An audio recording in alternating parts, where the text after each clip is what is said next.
Hello student, YouTube के हमारे इस चैनल में आप सभी लोगों का स्वागत है। आज के इस वीडियो लेक्चर में आज हम लोग शुरू करने वाले हैं एक नया चैप्टर, नया अध्याय। 6वां अध्याय है इलेक्ट्रोमैग्नेटिक इंडक्शन यानी विद्युत चुम्बकीय प्रेरण। हमने इसके पहले चुंबकत्व एवं द्रव्य के बारे में पढ़ा, जो थ्योरेटिकल ज़्यादा था, न्यूमेरिकल कम था। यानी कि इसमें से जो भी आता है प्रश्न बोर्ड में वो ज़्यादातर थ्योरेटिकल आएगा, न्यूमेरिकल भी पूछ सकता है। भू चुंबकत्व का जो नति कोण वाले चैप्टर, नति कोण, दिक्पात कोण और विद्युत पृथ्वी के चुंबकीय क्षेत्र का क्षैतिज घटक है, उस पर आधारित न्यूमेरिकल आ सकते हैं। तो ये कहा नहीं जा सकता है, तो ये पेपर सेटिंग करने वाले के ऊपर है। जहाँ थ्योरेटिकल वाला पोर्शन हो सकता है वहाँ न्यूमेरिकल दे दे, जहाँ न्यूमेरिकल वाला पोर्शन हो सकता है वहाँ न्यूमेरिकल दे दे। तो हमको ओवरऑल तैयारी करना है। तो आज जो है हमारा 6वां चैप्टर है, विद्युत चुम्बकीय प्रेरण है। 7-8 लेक्चर इसके चलेंगे, छोटा ही चैप्टर है और इसमें से भी पूछा जाता है, इम्पोर्टेंट चैप्टर है बोर्ड के लिए। तो चैप्टर का नाम है विद्युत चुम्बकीय प्रेरण। विद्युत चुंबकीय प्रेरण, इसको हम लोग कहते हैं इलेक्ट्रोमैग्नेटिक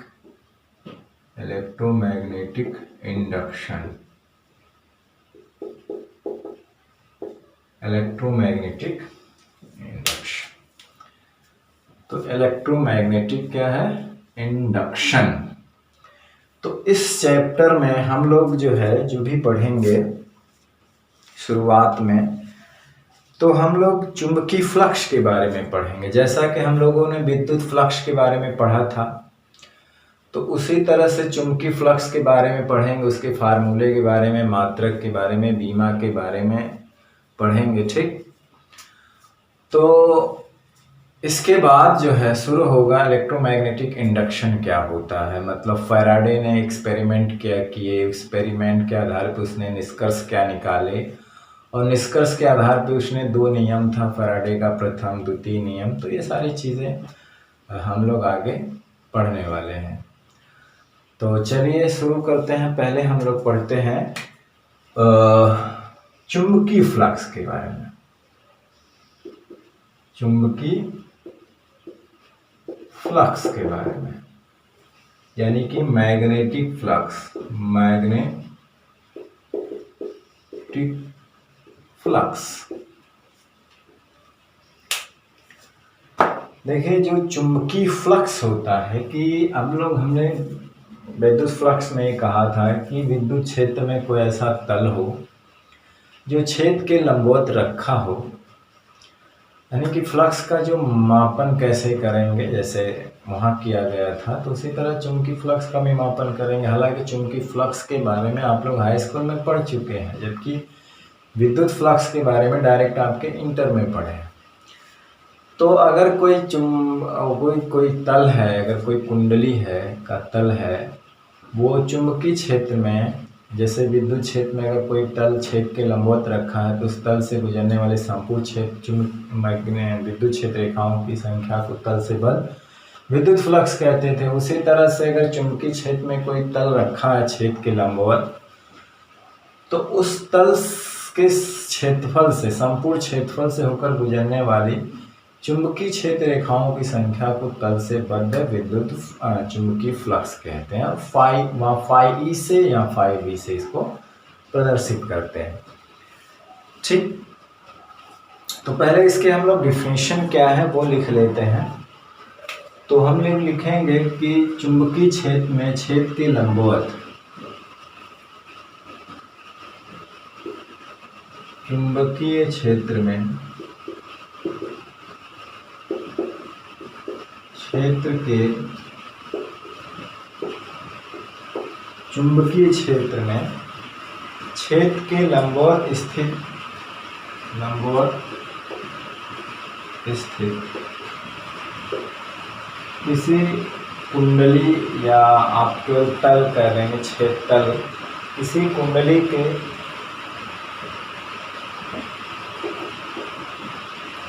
संपूर्ण तल क्षेत्रफल से गुजरने वाली चुंबकीय क्षेत्र रेखाओं की संख्या को चुंबकीय क्षेत्र रेखाओं की संख्या को तल से बद्ध चुंबकीय फ्लक्स कहते हैं। चुंबकीय फ्लक्स कहते हैं। ठीक, क्या कहते हैं? चुंबकीय फ्लक्स कहते हैं। यानी कि चुंबकीय क्षेत्र में छेद के लंबवत स्थित किसी कुंडली के संपूर्ण तल क्षेत्रफल से गुजरने वाली चुंबकीय क्षेत्र रेखाओं की संख्या को तल से बद्ध चुंबकीय फ्लक्स कहते हैं और इसे फाई बी से व्यक्त करते हैं और इसे फाई बी से प्रदर्शित करते हैं।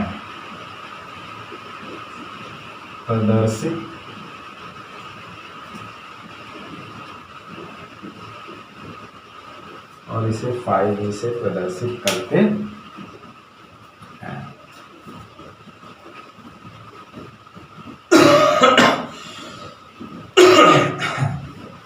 ठीक, और इसे फाई बी से प्रदर्शित करते हैं। ठीक, तो देखिए यहाँ पे क्या है कि ये कहा गया है कि तल है उसके क्षेत्र में लंबवत रखा हुआ है, तो उससे गुजरने वाली जो क्षेत्र रेखाओं की संख्या को फ्लक्स कहते हैं।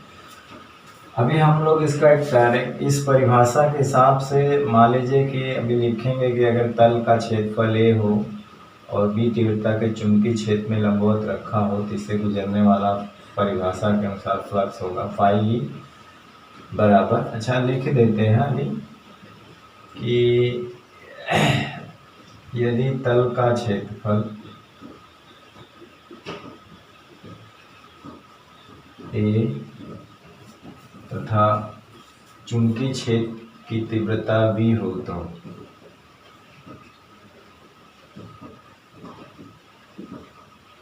चुंबकीय क्षेत्र की तीव्रता क्या होगा? बी हो तो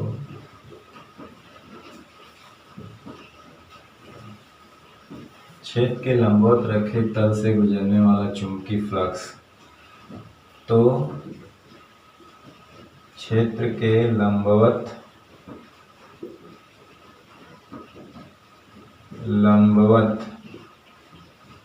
रखे तल से गुजरने वाला चुंबकीय फ्लक्स क्या होगा? हालांकि हम एक जनरल फार्मूला पढ़ेंगे, वो हो जाएगा B into A dot A. ठीक, अब जैसे कि अगर मान लीजिए कोई तल है ये और चुंबकीय क्षेत्र रेखाएं इस डायरेक्शन में है, मान लीजिए इसी के, तो देखिए क्षेत्रफल भी जो है एक एरिया वेक्टर होता है जिसकी डायरेक्शन जो होगी वो तल पर खींचे गए लंब के डायरेक्शन में होगी। ठीक ना? तो मान लीजिए कि इस क्षेत्रफल से अगर मान लीजिए कि दो क्षेत्र रेखाएं गुजर रही हैं, एरिया ए है, तो फाई बी यहाँ पे क्या हो जाएगा? 2। संपूर्ण क्षेत्र रेखाओं की संख्या को क्या कहा जाता है? चुंबकीय फ्लक्स कहा जाता है। अगर मान लीजिए इससे क्षेत्र रेखाएं 3 ठो गुजर गई तो फाई बी क्या हो जाएगा? 3। अगर मान लीजिए 4 गुजर गई तो फाई बी क्या हो जाएगा? 4। यानी कि फ्लक्स रेखाओं की संख्या को ही तल से बद्ध चुंबकीय फ्लक्स कहते हैं। ये आता कैसे है ये? अब कहने का मतलब है कि एकांक एरिया से जो चीज गुजरती है तल से उसे बी कहते हैं, तो पूरे क्षेत्रफल से जो गुजरेगा वो चुंबकीय फ्लक्स कहते हैं। तो एकांक एरिया से जो गुजरता है उसे बी कहा जाता है, तो पूरे क्षेत्रफल से क्षेत्र रेखाएं जो गुजरती हैं उसे चुंबकीय फ्लक्स कहते हैं। तो यानी कि पूरे एरिया से कितनी फ्लक्स गुजरेगा, तो इसमें बी से हम लोग गुणा कर देंगे, इसमें बी से क्या हो जाएगा, गुणा कर देंगे। जैसे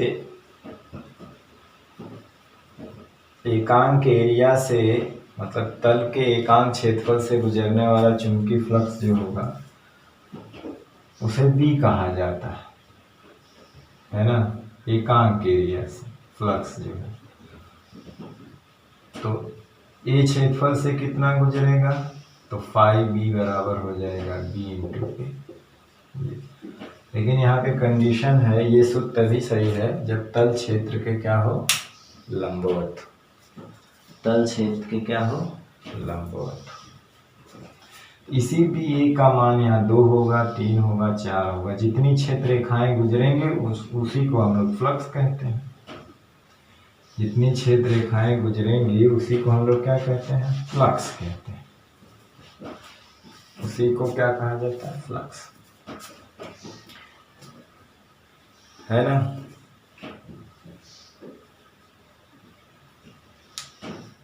तो अब यहाँ पे देखिए बी और ए क्यों आया, क्योंकि इन दोनों, ये जो फ्लक्स होता है ये दोनों के समानुपाती होता है, बी के भी समानुपाती होता है और ए के भी समानुपाती होता है, दोनों के समानुपाती होता है।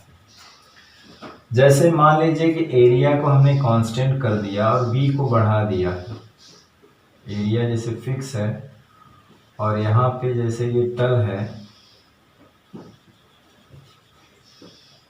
ये, और b की वैल्यू पहले क्या थी कि जब b की वैल्यू मतलब ये था यहाँ पे कि क्षेत्र रेखाएं इस तरह से गुजर रही थी, ठीक।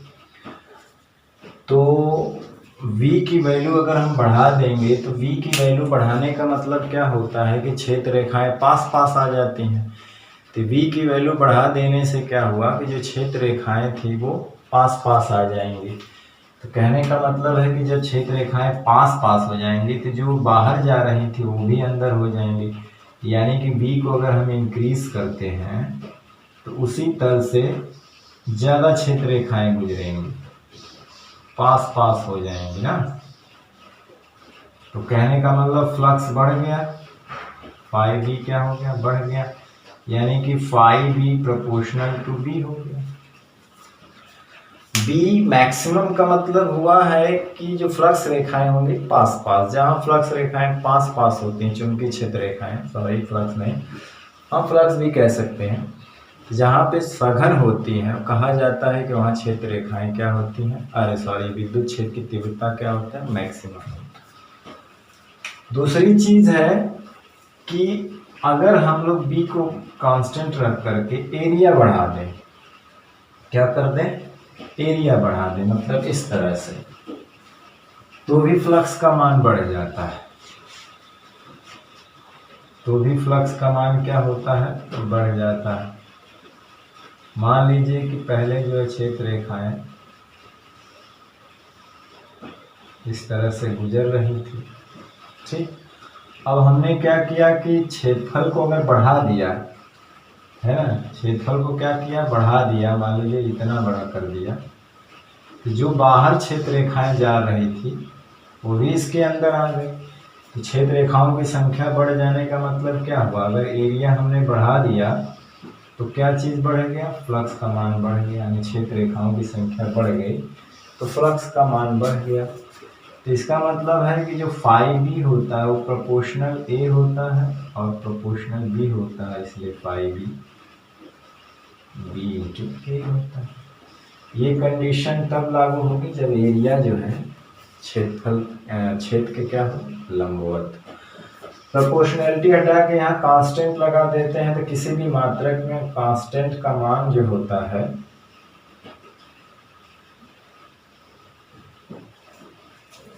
वो 1 आता है, k बराबर 1, तो इसलिए k का मान हमेशा यहाँ 1 रहेगा, तो फाई बी बराबर बी ए। और ये डिफिनीशन के हिसाब से है कि क्षेत्रफल जो है, अरे तल जो है क्षेत्र के क्या हो, लंबवत हो। तो इस हिसाब से फ्लक्स दो मार्ग पे निर्भर करता है, बी पे और ए पे। लेकिन एक चीज और पे निर्भर करता है, वो कहेंगे इन दोनों कोण के बीच, यानी कि चुंबकीय क्षेत्र की तीव्रता और एरिया वेक्टर जो होता है उनके बीच के कोण पर भी निर्भर करता है। अभी हम वही जनरल फार्मूला वही है, इसका स्क्रीनशॉट ले लीजिए तो हम बताते हैं।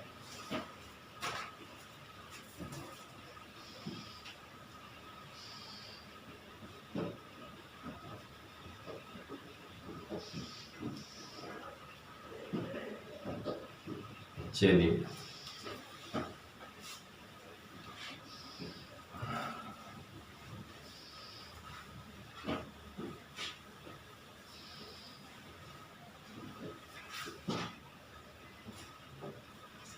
अब जैसे कि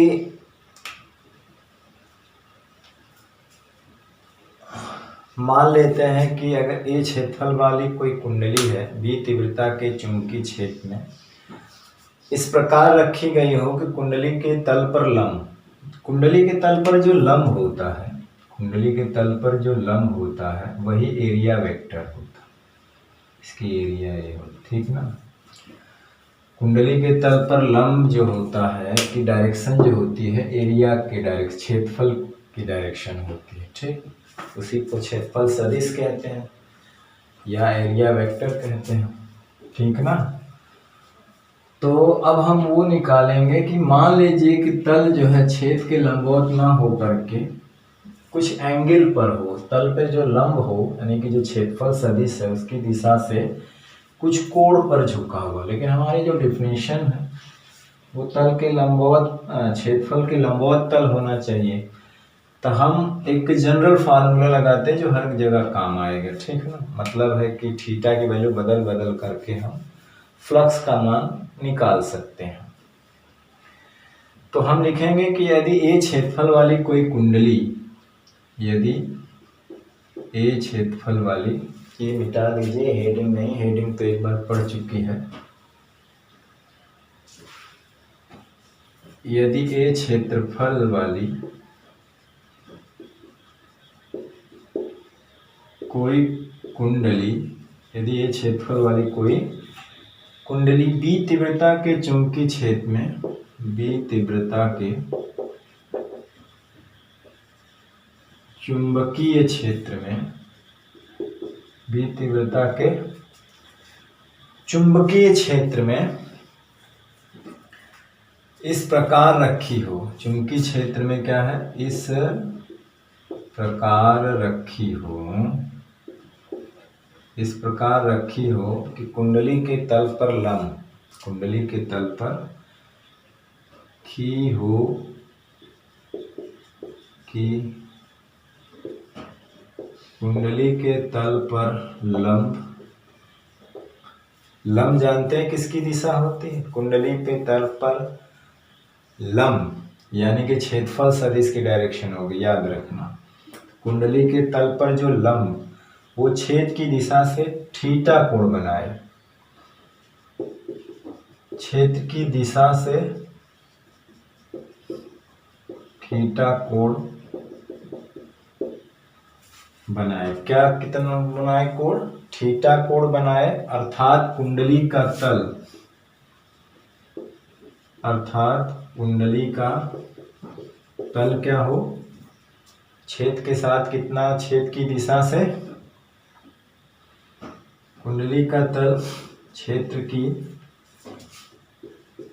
दिशा से कितना बनाए, 90 माइनस थीटा कोण बनाए। मतलब लंब अगर थीटा बनाएगा तो जाहिर सी बात है तल कितना बनाएगा, 90 माइनस थीटा कोण बनाए। तो कुंडली से संबद्ध चुंबकीय फ्लक्स क्या होगा, कोण बनाए, ठीक। तो यहाँ पे देख लेते हैं, मान लेते हैं कि तल पर जो लंब है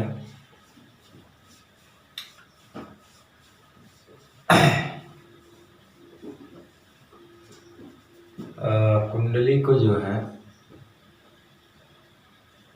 या आप आयताकार ले सकते हैं या आप ये भी ले सकते हैं, जैसे मान लीजिए कि ये है,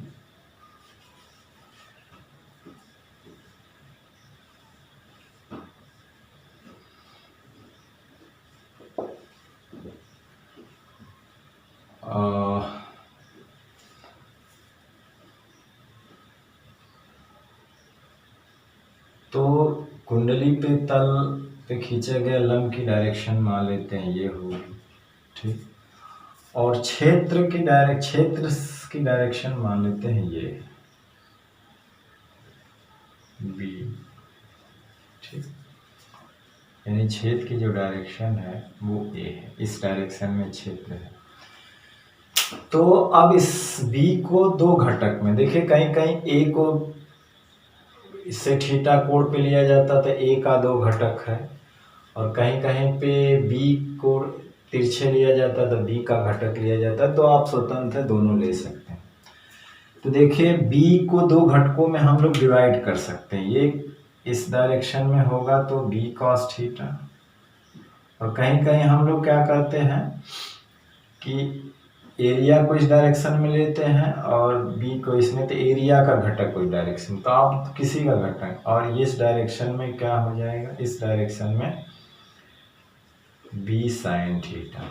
अब देखिए क्षेत्र का कौन सा घटक है जो फ्लक्स बनाएगा, ये तो बना नहीं सकता क्योंकि ये तल से समांतर और बाहर निकल जाएगा, और ये घटक जो है बी कॉस थीटा क्षेत्रफल की दिशा में है, यानी कि जब तल जो है छेद की डायरेक्शन के लंबवत होता है तो तल पर खींचा गया लंब छेद के पैरेलल होता है। क्या होता है? पैरेलल होता है।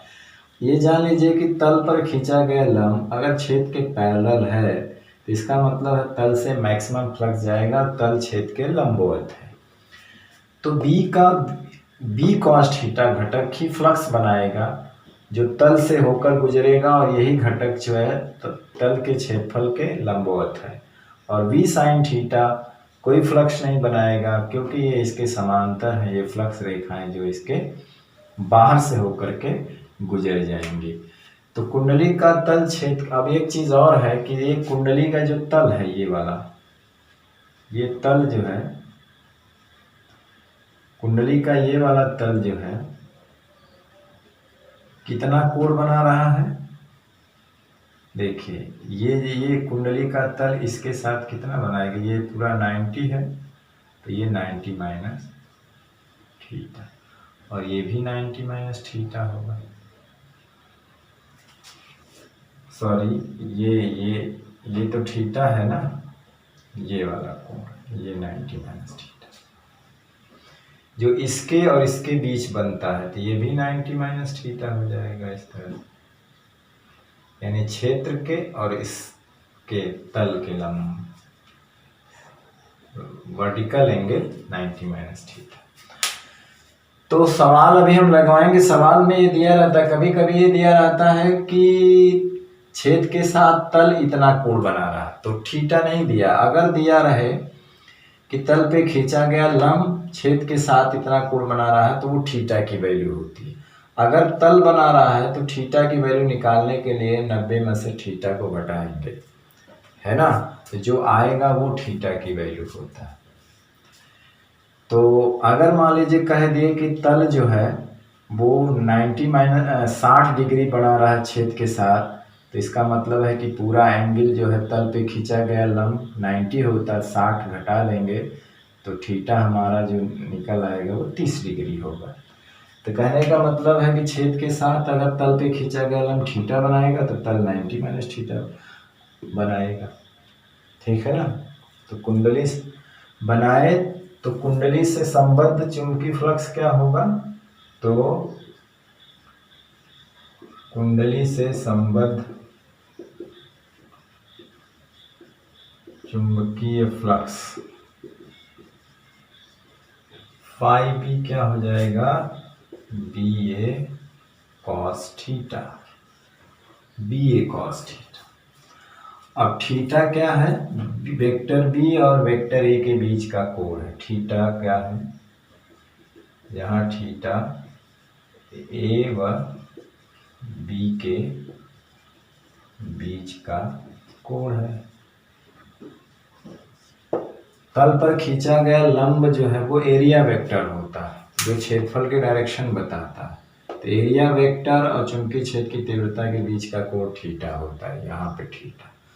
ये तल से क्षेत्र का बनाया गया कोण नहीं होता है, याद रखना। ठीक,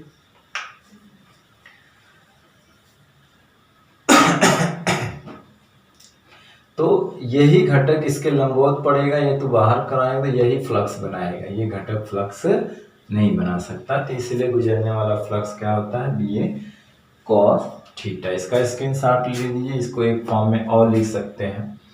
डॉट प्रोडक्ट, दो सदिशों का डॉट प्रोडक्ट क्या होता है, एक अदिश राशि होती है, ये उसी का डेफिनेशन है। इसको हम और भी लिख सकते हैं एक तरह से कि किसी तल से गुजरने वाला जो चुंबकीय क्षेत्र, चुंबकीय फ्लक्स जो होता है, किसी चुंबकीय क्षेत्र में रखे तल से गुजरने वाला जो चुंबकीय फ्लक्स होता है वो क्षेत्रफल सदिश और चुंबकीय क्षेत्र की तीव्रता के अदिश गुणनफल के बराबर होता है। अदिश गुणनफल के क्या होता है, बराबर होता है। चलिए इसको आप स्क्रीनशॉट ले लीजिए। चलिए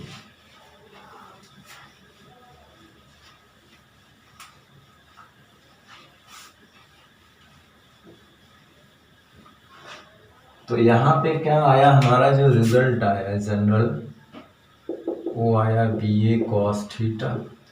आप वेक्टर अदिश गुणन से आप इसको लिख सकते हैं वेक्टर ए।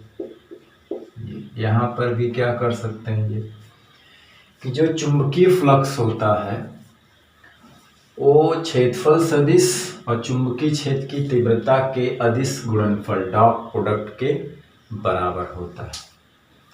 यानी किसी चुंबकीय क्षेत्र में रखे तल से, किसी चुंबकीय क्षेत्र में रखे तल से गुजरने वाला जो चुंबकीय फ्लक्स होता है, गुजरने वाला चुंबकीय फ्लक्स क्षेत्रफल सदिश और चुंबकीय क्षेत्र की तीव्रता के अदिश गुणनफल के बराबर होता है। क्या होता है, अदिश गुणनफल के बराबर होता है। यानी कि चुंबकीय फ्लक्स जो होता है क्षेत्रफल सदिश, ये भी लिख सकते हैं, अर्थात चुंबकीय फ्लक्स चुंबकीय क्षेत्र की तीव्रता, चुंबकीय क्षेत्र की तीव्रता तथा क्षेत्रफल सदिश। क्षेत्रफल सदिश मतलब जो क्षेत्रफल जो तल क्षेत्र में रखा हुआ तथा क्षेत्रफल सदिश के अदिश गुणन के बराबर होता है, अदिश गुणन के बराबर होता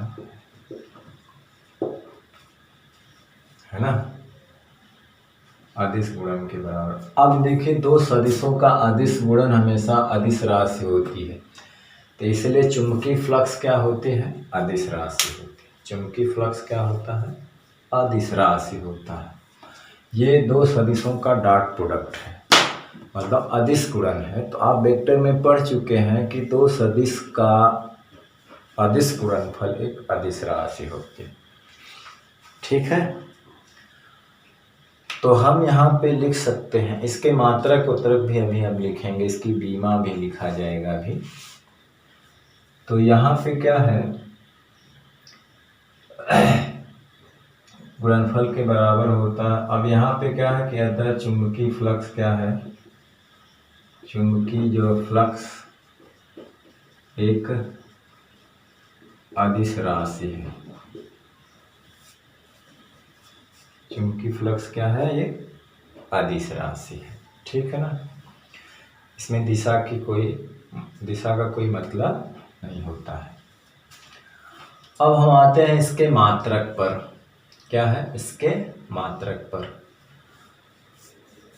और मात्रक, चलिए अभी भी और भी सारी चीज़ें हैं, अदिश राशि है। इसके जो मात्रक होते हैं वो मेन रूप से, तो इसका जो मात्रक होता है वो वेबर होता है, एमकेएस पद्धति में वेबर होता है। बाकी इसके और अलग अलग रूप पढ़ेंगे कि चुंबकीय फ्लक्स का एमकेएस इस पद्धति में, या जिसको हम लोग एसआई पद्धति कहते हैं, में मात्रक जो है वो वेबर होता है। क्या होता है? वेबर होता है। और सीजीएस पद्धति में मैक्सवेल होता है तथा सीजीएस पद्धति में क्या होता है? मैक्सवेल होता है। मैक्सवेल, जिसको एमएक्स कहते हैं, मैक्सवेल होता है। क्या होता है? मैक्सवेल होता है। सीजीएस पद्धति में इसका मात्रक क्या होता है? मैक्सवेल। ठीक है ना? तो यहाँ से इसका मात्रक वेबर होता है। तो वेबर का मतलब ये, इसको टेस्ला में, इसको मीटर में, तो एक वेबर बराबर होता है 1 टेस्ला गुणे 1 मीटर स्क्वायर। उसी तरह से एक मैक्सवेल बराबर होता है 1 गॉस इंटू सेमी स्क्वायर, क्योंकि सीजीएस पद्धति में बी का मात्रक गॉस होता है। क्या होता है? गॉस होता है। अगर हम एक वेबर की बात करें तो एक वेबर बराबर होता है 1 टेस्ला गुणे 1 मीटर स्क्वायर, और एक मैक्सवेल की बात करें तो होता है 1 गाउस यानी गॉस गुणे 1 सेमी स्क्वायर। एक वेबर और मैक्सवेल में जो रिलेशन होता है, तो 1 वेबर में कितने मैक्सवेल होते हैं? तो 10⁸ मैक्सवेल होते हैं। मैक्सवेल 10⁸, एक वेबर में 10⁸ मैक्सवेल होते हैं। एक वेबर में 10⁸ मैक्सवेल होते हैं।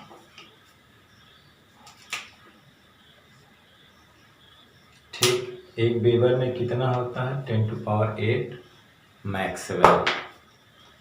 ठीक, तो ये वेबर, सीजीएस और एमकेएस पद्धति में ये रिलेशन है।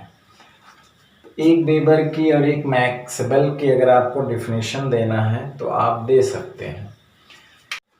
जैसे एक वेबर हमें प्राप्त करना है यहाँ पे, तो कैसे मिला? 1 टेस्ला 1 मीटर स्क्वायर, एक मैक्सवेल तो 1 गाउस 1 सेंटीमीटर। अगर एक वेबर की डिफिनेशन पूछे तो हमें बी और ए को 1 रखना पड़ेगा। तो हम क्या कहेंगे? हम कहेंगे कि एकांक तीव्रता के चुंबकीय क्षेत्र में छेद के लंबवत रखे तल के एकांक क्षेत्रफल से गुजरने वाला फ्लक्स 1 वेबर होता है। उसी तरह से एकांक तीव्रता के चुंबकीय क्षेत्र में, है ना, एकांक तीव्रता के चुंबकीय क्षेत्र में छेद के लंबवत रखे किसी तल के 1 सेमी स्क्वायर क्षेत्रफल से, है 1 वर्ग मीटर क्षेत्रफल से, यहाँ 1 सेमी स्क्वायर क्षेत्रफल से सीजीएस पद्धति में गुजरने वाला चुंबकीय फ्लक्स 1 मैक्सवेल के बराबर। यानी हम यहाँ पे क्षेत्र भी एकांक रखेंगे, इसको भी एकांक रखेंगे, तो ये जो आएगा वो भी एकांक आएगा, तो उसे 1 वेबर कहेंगे। तो उसे खास लिखने की कोई ज़रूरत नहीं है। फाई के जो अन्य मात्रक होते हैं वो ये होते हैं। यहाँ पे फाई बी के अन्य मात्रक, अब देखिए इसी के आधार पे आएंगे। क्या है? इसका होता है न्यूटन पर एम्पियर मीटर, और ये मीटर स्क्वायर है, तो नीचे से मीटर कट जाएगा तो क्या बचेगा? केवल न्यूटन मीटर बटे एम्पियर। ठीक, अब देखिए न्यूटन मीटर को हम लोग जूल कहते हैं और ये एम्पियर है, यानी कि जूल पर एम्पियर। जूल पर एम्पियर, एम्पियर को हम लोग क्या लिख सकते हैं? एम्पियर को हम लोग लिख सकते हैं जूल बटे कूलाम पर सेकेंड। पर सेकेंड होगा, सेकेंड ऊपर चला जाएगा। अब जूल पर कूलाम को हम लोग लिखते हैं वोल्ट सेकेंड। तो याद रखना, वोल्ट सेकेंड, इसी को हम लोग कहते हैं वेबर। इसी को क्या कहते हैं? वेबर। तो फाई का कोई भी मात्रक परीक्षा में पूछ सकता है, इसलिए हर किसी भी राशि के जितने भी मात्रक होते हैं, सभी मात्रक को कहने का मतलब है कि याद होना चाहिए, जितने भी मात्रक होते हैं वो सब क्या होना चाहिए, याद होना चाहिए, ठीक है ना। देखिए न्यूटन मीटर पर एम्पियर, जूल पर एम्पियर, जूल पर coulomb second, volt second, weber, इतना मात्रक इसके होते हैं। ठीक, अब चलते हैं इसकी बीमा निकाल लेते हैं। क्या निकाल लेते हैं, बीमा, ठीक है।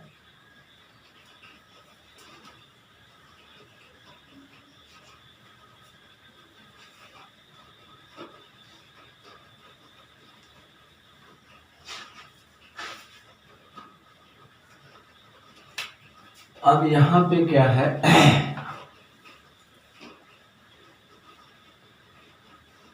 कि 5V की जो बीमा है वो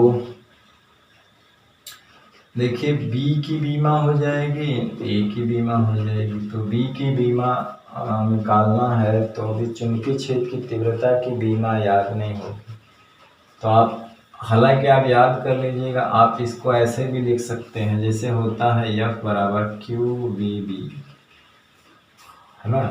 अब मैक्सिमम फोर्स की बात करें, साइन थीटा का तो कोई बीमा होती नहीं, तो यहाँ से अगर इसकी बीमा निकालें FQB हो जाएगी। तो उसी तरह से हम निकालने के लिए बता रहे हैं, हमको अगर भूल गया है तो कैसे निकालेंगे, है ना। इसकी होती है ml के पावर -2 और Q बराबर IT होता है, AIT, Q बराबर IT होता है, तो कहने का मतलब है कि AT, और B है यहाँ पे, ये B, तो इसकी होती है LT-1, वेलोसिटी है मीटर पर सेकेंड, और इसकी होती है L स्क्वायर, मीटर गुणे मीटर। अब देखिए यहाँ से एक L से हट जाएगा, ये TT कैंसिल हो जाएगा, तो हो जाएगा ml square T-2 A inverse, ये इसकी बीमा हो जाएगी 5V की, ठीक। इस तरह से आप लोग इसकी बीमा को निकाल सकते हैं अगर भूल गया तो, ठीक।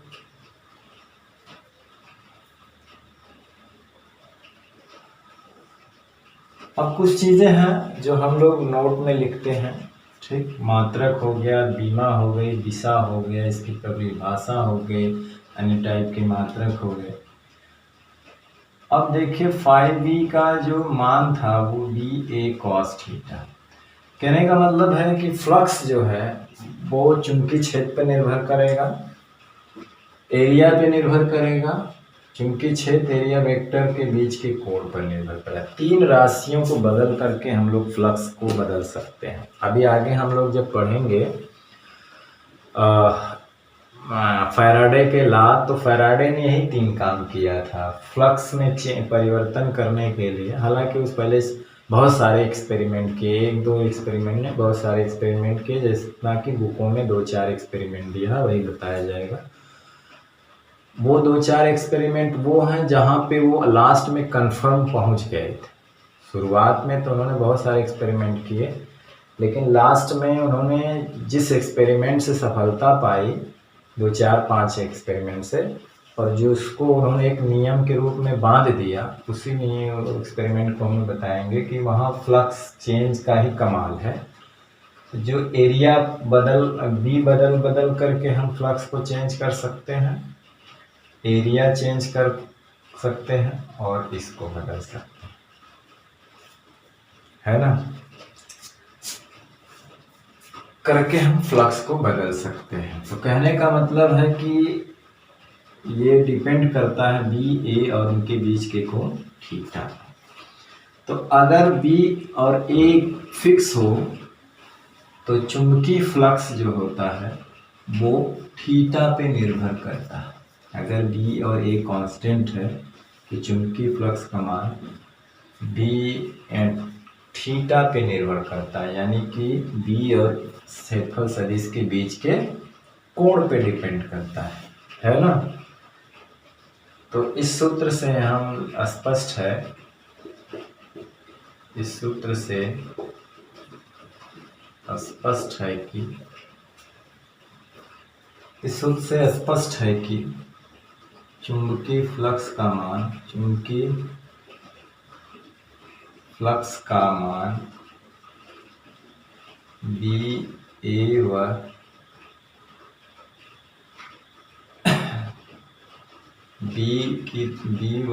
एरिया वेक्टर के बीच के कोण, इसका मतलब है कि तीव्रता की दिशा, इसका मतलब क्षेत्रफल सदिश के बीच के कोण थीटा पर निर्भर करता है। क्या अगर ए बी कांस्टेंट है तो केवल थीटा पे निर्भर करेगा, है ना। तो यहाँ पे लिखेंगे कि यदि बी और ए नियत हो तो फाई बी केवल थीटा पर निर्भर करता है। अब इसका स्क्रीनशॉट यहाँ पे लीजिए, ऊपर हमने मिटा दिया, इसको आप नोट कर लेंगे। चूंकि प्रेरण जो चैप्टर है अभी शुरू नहीं हुआ, अभी आगे शुरू होगा।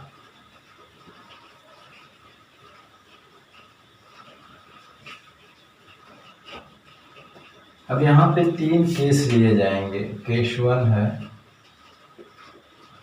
यदि थीटा क्या हो 0 डिग्री हो, मतलब तल पर लंब की दिशा, मतलब क्षेत्रफल सदिश की जो दिशा है बी की दिशा में हो, है ना। अर्थात क्षेत्रफल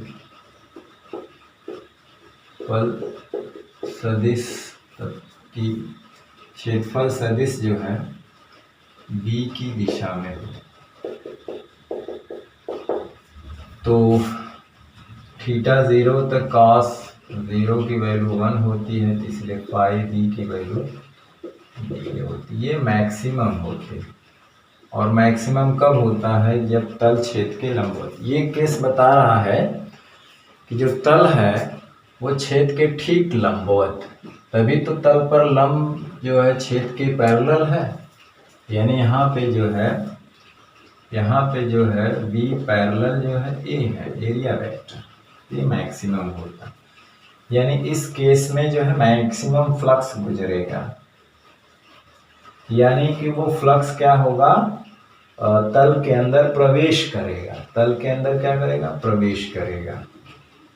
अब जैसे हम लोग केस 2 की बात करते हैं, यदि थीटा 90 डिग्री हो, थीटा 90 का मतलब होता है कि तल पर जो लंब होता है, यानी कि बी जो है वो परपेंडिकुलर हो, एरिया वेक्टर तल पे लंब,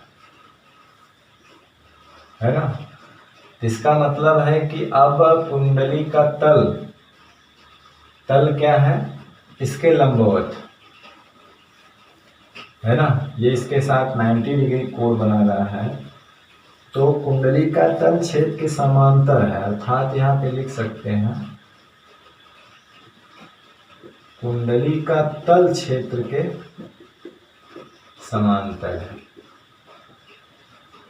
और यहाँ पे कुंडली का तल छेद के क्या था, लंबवत था। तो cos 90 का मान जानते हैं 0 होता है, तो इसलिए वहां फ्लक्स क्या है, गुजरेगा ही नहीं, कोई फ्लक्स नहीं गुजरेगा, क्योंकि सब उसके ऊपर से क्रॉस कर जाएंगे, क्योंकि कुंडली का तल छेद के क्या हो गया, समांतर हो गया, है ना भाई। जिससे पानी बह रहा है और कोई तल पानी के ऊपर रख दिया जाए, तो उस तल से अगर पानी बह जाएगा, नहीं जाएगा, उसके ऊपर से क्रॉस कर। अगर उसी तल को, इस क्षेत्रफल को ऐसे उसके धारा के लंबवत रख दिया जाए, है ना, तो सारे पानी उसके अंदर से होकर जाएंगे या उससे रुकेंगे, वही है। ठीक। अब यानी कि इस वक्त जो है, इस केस में क्या है कि तल पर जो लंब है वो इस डायरेक्शन में है और छेद इस डायरेक्शन में, सारे इधर से गुजर जाएंगे, ठीक है ना। इसको मिटा दिया जाए। और यहाँ पे पहले वाले केस में क्या था कि तल पर जो लंब था वो और बी दोनों की डायरेक्शन सेम थी। तीसरा केस ये था कि यदि थीटा क्या हो 180 डिग्री हो, मतलब है कि क्षेत्र तल पे खींचा गया लंब जो है वो क्षेत्र के एंटी पैरेलल हो। लंबवत हो इसका मतलब ये हुआ कि तल पर खींचा गया लंब क्षेत्र की तीव्रता की दिशा के साथ कितना कोण बनाए, 180 अंश का कोण बनाए। मतलब है कि ये तल ऐसे है ना, मान लीजिए तल ऐसे है, डायरेक्शन है, और इससे जो वो चीज है बी की दिशा इधर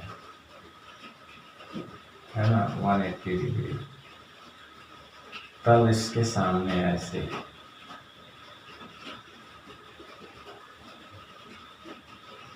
तो इस वक्त क्या है,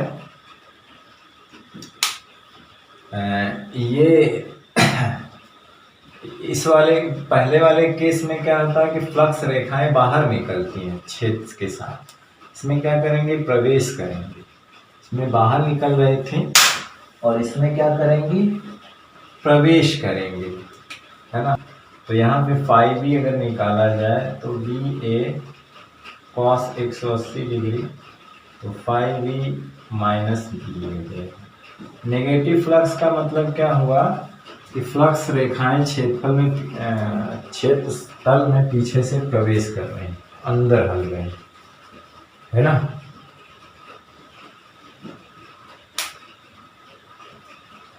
सॉरी, पीछे से नहीं, सामने से इधर आ रहे हैं, है ना, प्रवेश कर रहे हैं। और इस केस में क्या है, निकल रहे हैं। तो निकलने वाला पॉजिटिव होगा। यहाँ पे क्या था, ये हमने लिखा है, हाँ ये पॉजिटिव होगा, ये तो जीरो है, ये नेगेटिव है। देखिए इस केस में निकल रहे हैं ना इधर से, और इस केस में क्या इधर से प्रवेश कर रहे हैं, यानी इधर जा रहे हैं। तल का क्षेत्रफल ऐसे रखा हुआ, ऐसे प्रवेश कर रहे हैं। उसमें क्या था, इधर से निकल रहे, इधर से आ रहे हैं, ऐसे निकल रहे सामने से। तो अगर सामने तल है और उससे निकलेंगे तो पॉजिटिव, और उसी में प्रवेश करेंगे तो नेगेटिव, है ना। तो ये था, ठीक। तो ये आप लोग चुंबकीय क्षेत्र में भी ये सब देखे थे, बड़ा डिटेल में देखे थे, यहाँ भी देख लिया डिटेल में, ठीक है। अब चलिए थोड़ा सा एक चीज और है, इसका स्क्रीनशॉट ले लीजिए। देखिए यहाँ पे याद रखना, प्रवेश हो रहा है, यहाँ पे निकल रहा है। चलिए मिटा दो। ओके,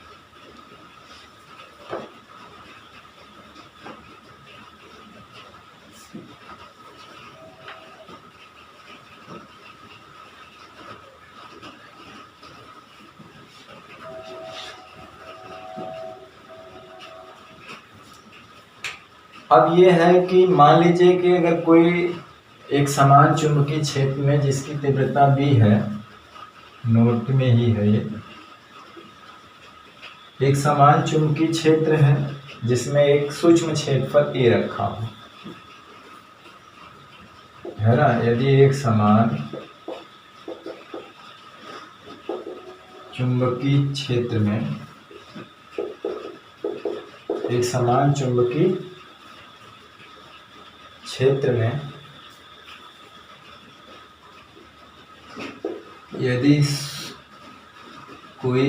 यदि सूक्ष्म क्षेत्रफल, है ना, dA रखा हो, यदि एक समान चुंबकीय क्षेत्र में, एक समान चुंबकीय क्षेत्र में सूक्ष्म क्षेत्रफल हो, सूक्ष्म क्षेत्रफल यानी कि dA। अब देखिए उसके साथ हम जनरल फार्मूला लिख रहे हैं, मतलब dA, है ना, जो उसके साथ थीटा कोण पे इसका एरिया वेक्टर dA से गुजरने वाले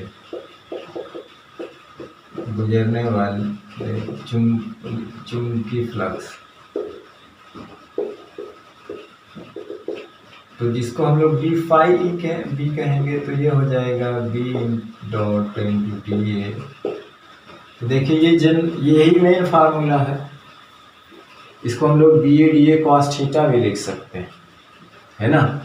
यहाँ पे क्या बता रहा है कि जो सूक्ष्म क्षेत्रफल का एरिया वेक्टर है वो चुंबकीय क्षेत्र से कितना कोण बना रहा है, थीटा कोण बना रहा है। तो एक बड़े पृष्ठ से अगर मान लीजिए पृष्ठ बड़ा है ना, तो एक बड़े पृष्ठ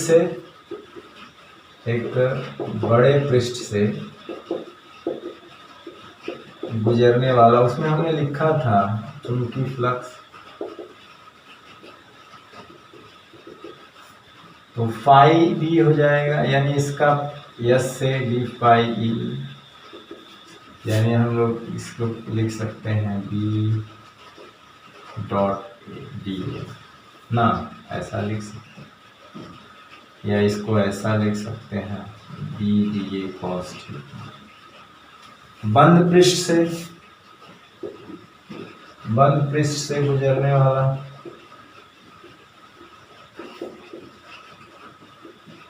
चुंबकीय फ्लक्स, तो वो हम फाई भी, इसके आगे एक सर्किल लगा देंगे, है ना। इसका ये सरफेस एरिया ये है बंद पृष्ठ, या ये ना लगाएं, खाली ये नीचे, ये लिख सकते हैं बी ए डॉट, या इसको लिख सकते हैं B D A cos theta. Integrate कर देंगे उसका, सूक्ष्म एरिया से कितना फ्लक्स गुजरेगा, अब पूरी एरिया से क्या होगा तो उसकी लिमिट के साथ इंटीग्रेट कर देंगे, ठीक है ना। तो इस तरह से हम लोग निकालेंगे, जैसा कि हम लोग चुंबकीय विद्युत फ्लक्स में भी इस तरह की चीजें पढ़ी हुई। तो हमने आज जो है वो एक सेम टू सेम विद्युत फ्लक्स की तरह से चुंबकीय फ्लक्स होता है उसके बारे में पढ़ा, उसके डिफिनेशन, जनरल फार्मूला, उस सदिश राशि है कि अदिश, उसकी बीमा, उसके मात्रक, फिर उससे रिलेटेड कुछ सारी चीज़ें, ठीक। और हम इससे रिलेटेड 2-3 सवाल देख लेते हैं, हो सकता है वो हमें एनसीईआरटी का एग्जाम्पल हो जो इस पे फिट बैठता है। तो आज का वीडियो लेक्चर बस इतना पे ही समाप्त करेंगे, 2-3 नंबर का लगा के। अब अगले वीडियो लेक्चर में हम डिटेल में पढ़ेंगे फैराडेज लॉ के बारे में, लेंज लॉ के बारे में, फैराडे के एक्सपेरिमेंट के बारे में, उसने कौन सा नियम दिया था। हेनरी भी उसके साथ में थे, अमेरिकी वैज्ञानिक। और इसके बाद जो है हम लोग उसका एक्सपेरिमेंट से उसका निष्कर्ष पे उसका लॉ क्या है उसके बारे में पढ़ेंगे, लेंज के नियम के बारे में डिटेल में चर्चा करेंगे, क्योंकि ये वीडियो जिनमें शामिल करने में ये लंबा हो जाएगा, ठीक। तो हम इसके 2-3 सवाल लगा लेते हैं जो कि अक्सर पूछे जाते हैं परीक्षा में और कंफ्यूज भी करते हैं, ठीक।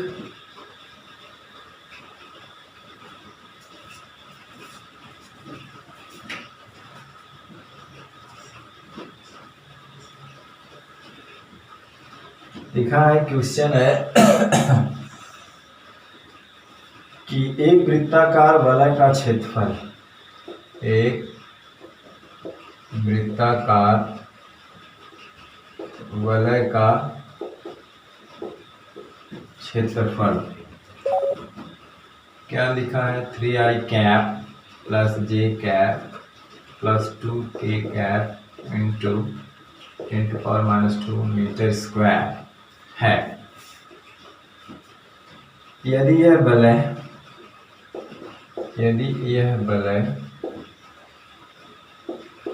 2i cap minus 2k cap गुणे 10⁴ टेस्ला के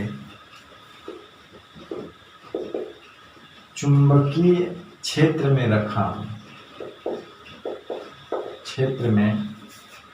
रखी हो तो वलय से गुजरने वाला चुंबकीय फ्लक्स ज्ञात कीजिए। वलय से गुजरने वाला चुंबकीय फ्लक्स ज्ञात कीजिए। अब देखिए इसमें दिया हुआ है हमारा जो एरिया दिया हुआ है वो दिया हुआ है क्या, 3i कैप प्लस जे कैप 2k कैप तो परिमाण दिया हुआ मीटर स्क्वायर। उसी तरह से बी भी सदिश रूप में दिया है 2i cap minus 2k cap, ये डायरेक्शन, और इंटू में 4 टेस्ला। तो हम जानते हैं कि फाई बी बराबर क्या होता है इस फॉर्म में, तो बी डॉट ए डॉट, तो इनका आपस में क्या कर देंगे, डॉट प्रोडक्ट कर देंगे, तो हो जाएगा 2i cap minus 2k cap गुणे 10⁴ गुणे 3i कैप जे कैप 2k कैप 10⁻²।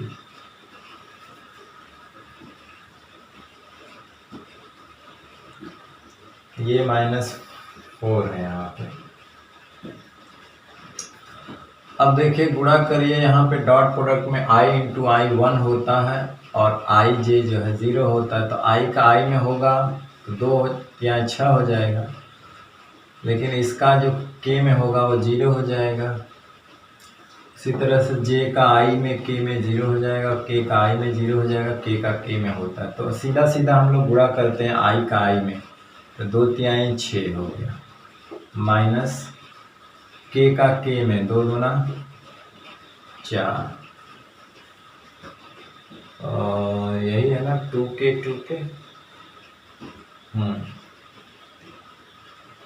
4 हो गया, k into k 1 i into I 1, और ये -4 है तो इसका इसमें गुणा कर देंगे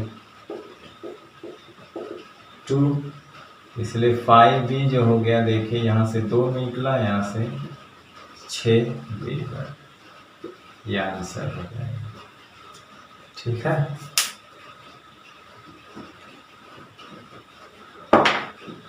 चलिए इसका स्क्रीनशॉट ले लीजिए, 2 सवाल और लगाते हैं।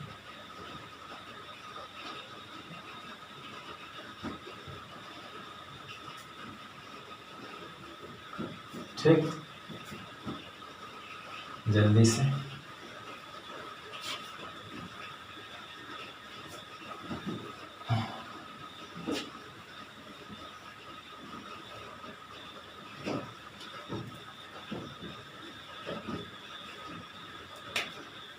एक आयताकार कुंडली है, एक आयताकार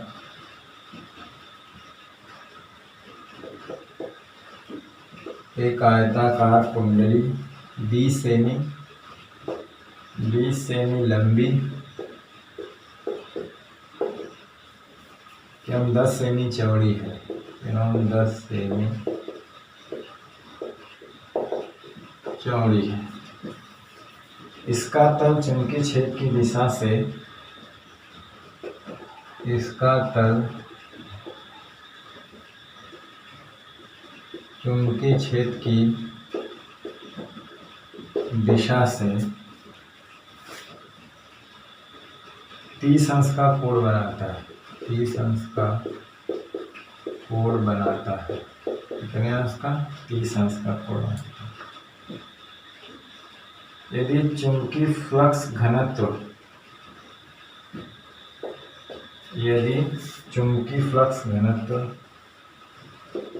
चुंबकीय फ्लक्स घनत्व का मतलब है वो B की वैल्यू दिया है, घनत्व वेबर पर मीटर स्क्वायर किसका मात्रक होता है, एरिया, चुंबकीय क्षेत्र की तीव्रता। जैसे फाई बराबर बी ए पे एक सवाल था, तो हमें बी होता है तो फाई, इसी को चुंबकीय फ्लक्स घनत्व भी बोला जाता है। हो तो कुंडली से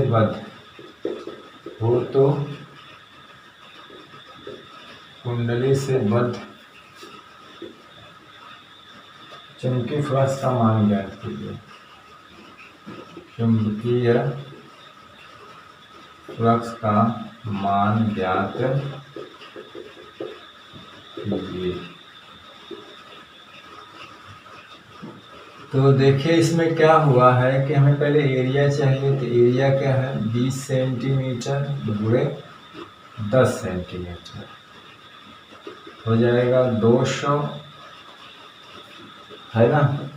इसको 100 से भाग देंगे, इसको 100 से भाग देंगे तो मीटर बनेगा। 100 ऊपर जाएगा 10⁻⁻², यदि 100 10 मतलब इसको अगर हम ऐसे करेंगे तो वर्ग मीटर बन जाएगा। 2 जीरो हट जाएगा तो 2 × 10⁻², मीटर स्क्वायर। बी की वैल्यू हमें दिया है इतना, वेबर पर मीटर स्क्वायर। अब देखिए कहा है कि इसका तल चुंबकीय छेद की दिशा से 30 अंश का कोण बनाता है। तल 30 अंश बनाता है, कहने का मतलब ये तल है और ये तल पर लंब है, तो ये जो तल है, तल छेद के साथ ये तल की डायरेक्शन है, 30 अंश का कोण बनाता है। तो है कितना हो जाएगा 60 अंश। तो यहाँ पे थीटा जो होगा वो 90 - 30 यानी कि 60 डिग्री हो जाएगा, है ना। ठीक, अब हमें फाई बी की वैल्यू चाहिए, तो हम जानते हैं बी एक परिमाण के रूप में था, अगर वेक्टर के फॉर्म जैसे फॉर्म में दिया वैसे रखेंगे। तो v की वैल्यू 0.3, a की वैल्यू 2 × 10⁻², और cos 60 की वैल्यू 1/2 होती है। तो 2 तिहाई 6 हो गया, 2 × 10⁻², हाफ यानी कि 0.3 × 10⁻², या इसको आप लिख लीजिए 3 × 10⁻³ वेबर।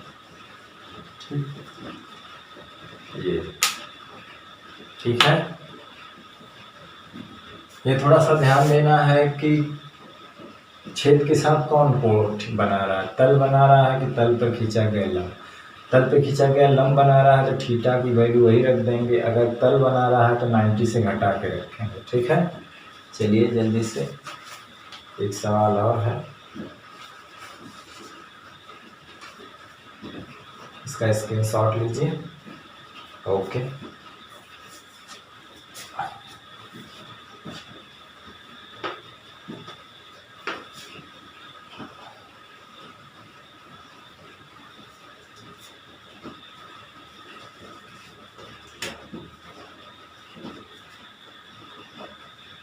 एक वृत्ताकार कुंडली, एक वृत्ताकार कुंडली 5 × 10⁻³ टेस्ला के चुंबकीय क्षेत्र में, के चुंबकीय क्षेत्र में 60 अंश के कोण पे रखी है। चुंबकीय क्षेत्र में 60 अंश के कोण पर रखे कुंडली, मतलब तल 60 अंश बना रहा है, चुंबकीय क्षेत्र में 60 अंश के कोण पर रखी है। इस कुंडली का क्षेत्रफल, कुंडली का क्षेत्रफल 4 मीटर स्क्वायर है। तो कुंडली से गुजरने वाले चुंबकीय फ्लक्स का मान ज्ञात कीजिए। तो कुंडली से गुजरने वाले चुंबकीय फ्लक्स का मान ज्ञात कीजिए, है ना। एक वृत्ताकार कुंडली, इसने चुंबकीय क्षेत्र में 60 अंश के कोण पर रखी है, छेद के साथ ही 60 अंश का कोण बना रही है। इसका मतलब है कुंडली का तल बना रहा है, कुंडली के तल पर लंब नहीं। तो यहाँ पे b की वैल्यू क्या है 5 × 10⁻³ देखिए मैग्नीट्यूड में दिया, परिमाण में, और a वैल्यू 4 मीटर स्क्वायर। तो यहाँ पे थीटा जो है 90 - 60 यानी कि 30 डिग्री, क्योंकि तल बना रहा है ना, लंब तो बना नहीं रहा। तो तल जब बनाए तो उसको 90 से घटा देंगे। ठीक है, तो हमारा फाई बी जो है वो हो जाएगा BA cos θ, क्योंकि मैग्नीट्यूड में दिया हुआ ये है 5 × 10⁻³, ये है 4 cos 30 5 चौक को 20 गुणे 10 के घाते हुए 3 और काश 30 का मान करड़ी में 3/2, ये हो जाएगा 10।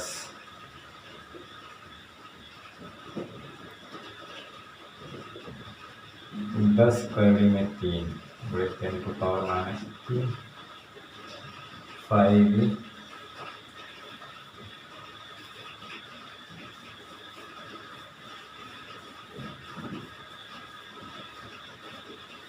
कुंडली 60 अंश की रखी हुई थी, ठीक है ना।